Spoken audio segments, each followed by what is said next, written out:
Welcome to Alexandria, planning of the city. Alexander's plan to build his great city began with a verse from Homer's Odyssey. There is, in front of Egypt, in the sea with many swells, an island called Pharos. Guided by these clues, Alexander the Great founded his future city at the western end of the Nile Delta.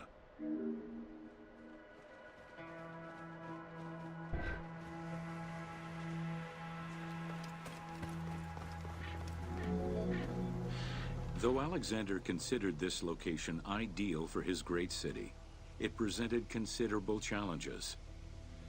Too difficult to access during storms, the surrounding swamps threatened disease, and the limestone soil prevented the growth of healthy crops.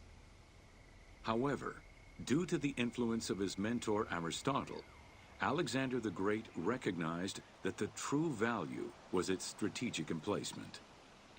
Alexander knew that in controlling Pelusium to the east, Memphis to the south, and his crowning glory Alexandria to the west, he would create a triangular stronghold, allowing him to control the entire delta while giving him access to the Mediterranean.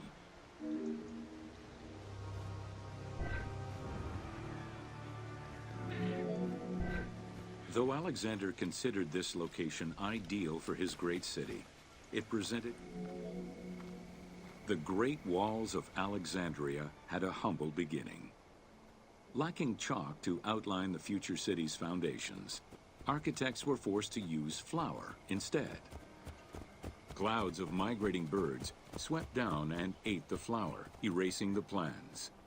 This prompted Alexander to seek guidance from the oracles, who reassured him that his future city was destined to feed a large population.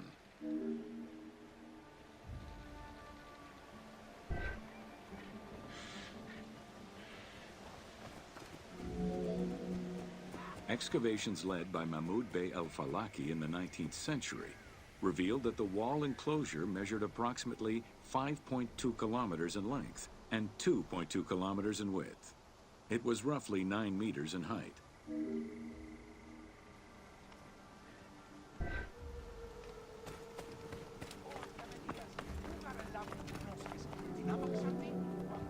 These formidable ancient walls would resist a number of attacks, including fending off the king of Syria in 169 BCE.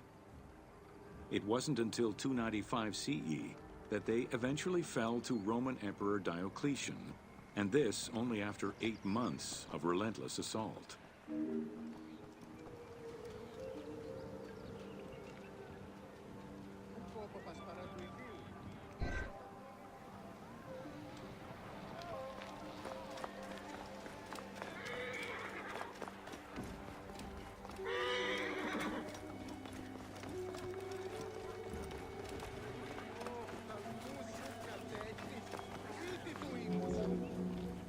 Alexandria's principal architect, Dinocrates, chose a Hippodamian grid plan.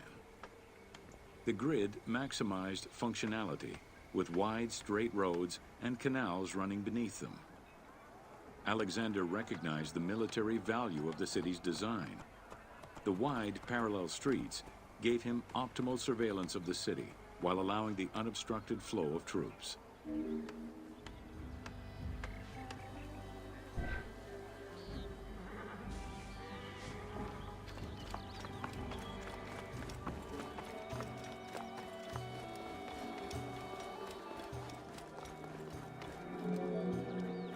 A central corridor ran from the Mediterranean's north port down to Lake Mareotis to the south.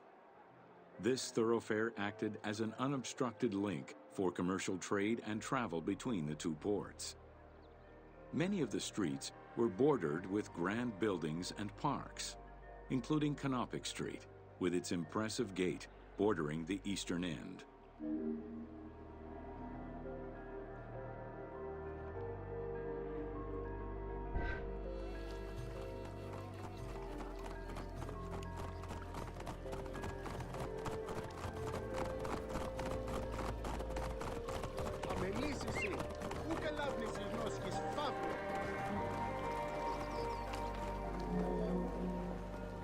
Alexandria was most likely built upon an already existing Egyptian village.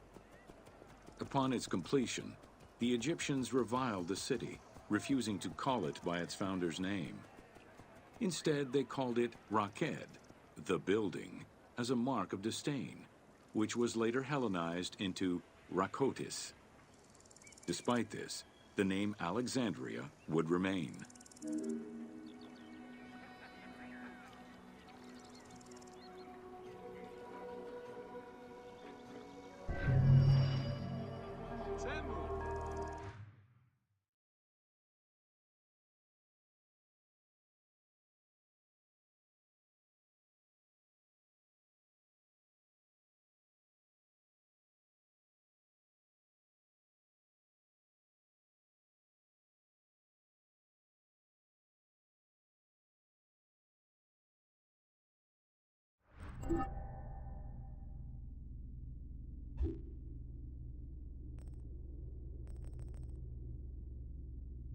Búscalos, Eji.